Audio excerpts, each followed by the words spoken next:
بسم اللہ الرحمن الرحیم۔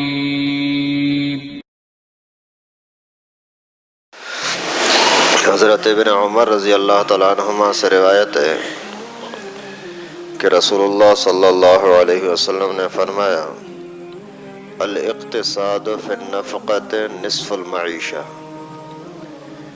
یعنی خرچے میں میانہ روی اختیار کرنا آدھی معیشت ہے۔ اسلام ہر چیز کے اندر میانہ روی کا حکم دیتا ہے کہ درمیانی راستے کو اپناؤ۔ خرچے کے اندر اگر درمیانی راستے کو اپناؤ گے، میانہ روی اختیار کرو گے تو یہ آدھی معیشت ہے۔ معیشت کا مقصد ہوتا ہے زندگی کے گزران میں جو آمدنی ہے، روانگی ہے، اسی کے مجموعے کا نام ہے معیشت۔ یعنی اگر آپ سوچ سمجھ کر کے میانہ روی کے ساتھ اگر زندگی گزار رہے ہو تو سمجھو کہ آپ کی زندگی اچھی گزرے گی۔ لیکن اگر حساب کتاب نہیں رکھتے، یا افراط یا تفریط، یا بالکل آگے چلے جانا یا بالکل پیچھے چلا جانا، یہ پھر مصیبت کا سبب ہوتا ہے۔ نہ تو بخل اور کنجوسی کرنے کی اجازت ہے، نہ ہی پھر اسراف کرنے کی اجازت ہے۔ جتنی ضرورت ہو اسی کے مطابق چلو تو زندگی سکون کی گزرے گی۔ اللہ کے نبی صلی اللہ علیہ وسلم ایک انتہائی درجے کے شفیق باپ کے مثال ہیں امت کے لیے۔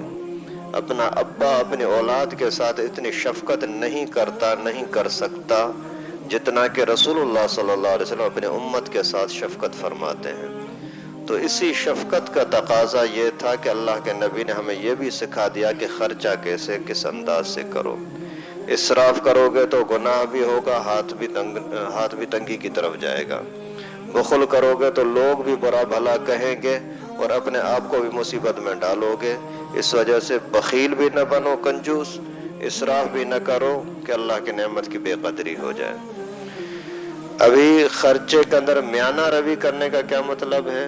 اپنی آمدنی کو، روانگی کو، دونوں کو سامنے رکھو، پھر آگے چلو۔ آپ کی آمدنی اگر 10,000 روپیہ ہے تو خرچہ بھی 10,000 کے اندر رکھو، اس سے کم کرو، زیادہ نہ کرو۔ اور اگر آپ کی آمدنی ہے 10,000 روپیہ، خرچہ کر رہے ہو 12,000 روپیہ، تو آپ کی زندگی کا سکون چھن جائے گا، آپ کی معیشت پوری تباہ ہو جائے گی۔ کیوں؟ جس دن پیسہ آتا ہے، آمدنی ہوتی ہے، اسی دن تو خوشی ہونی چاہیے نا، الحمدللہ مجھے پیسہ مل گیا۔ لیکن آپ کے اوپر چونکہ 2,000 روپیہ قرضہ ہے تو ٹینشن ہوگا، خوشی نہیں ہوگی۔ اور پھر پوری زندگی ہر وقت آپ اس سوچ میں رہیں گے یار کس طرح سے میں اپنا کام سیدھا کروں، کس طرح سیدھا کروں، لیکن سیدھا ہوگا نہیں۔ اور پھر اللہ تعالیٰ کا شکر ادا کرنے کی توفیق بھی نہیں ملے گی، کیونکہ پریشان ہے، شکر کس چیز کا کریں۔ لیکن اگر شروع میں ہی آپ میانہ روی اختیار کرو، علماء نے لکھا ہے، ویسے تجربہ ہے کہ پریشانی خواہش پورے کرنے کی وجہ سے ہوتی ہے۔ ضرورتیں پورے کرنے کے لیے اللہ تعالیٰ نے سب کچھ دیا ہے۔ ضرورت اور چیز ہے، خواہش پرستی اور چیز ہے، دونوں میں فرق ہے۔ مثال کے طور پر آپ کی خواہش ہے کہ مجھے یہ بھی چاہیے، یہ بھی چاہیے، یہ بھی چاہیے، پھر کئی ساری چیزیں نکال لیتے ہو۔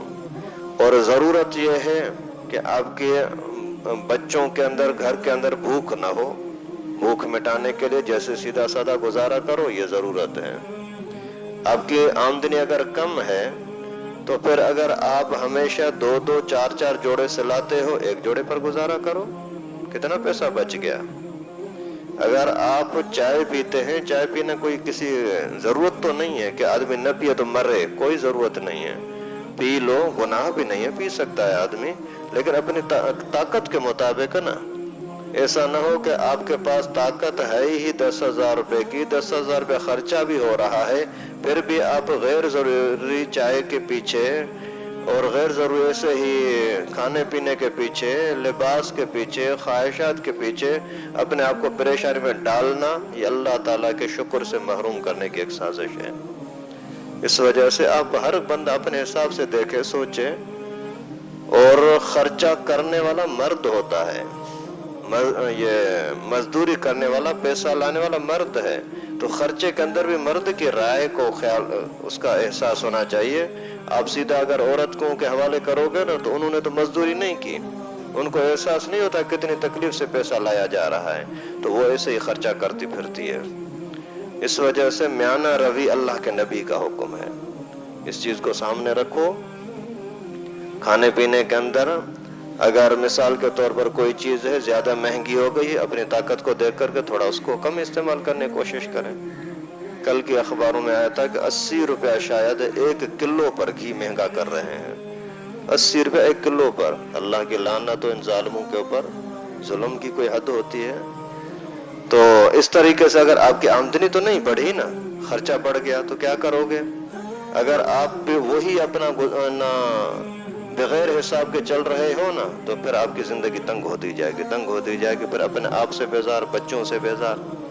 اللہ کے شکر کی توفیق ہے نہیں, شکر نہیں کیا تو پھر آپ کو سکون کہاں سے ملے گا؟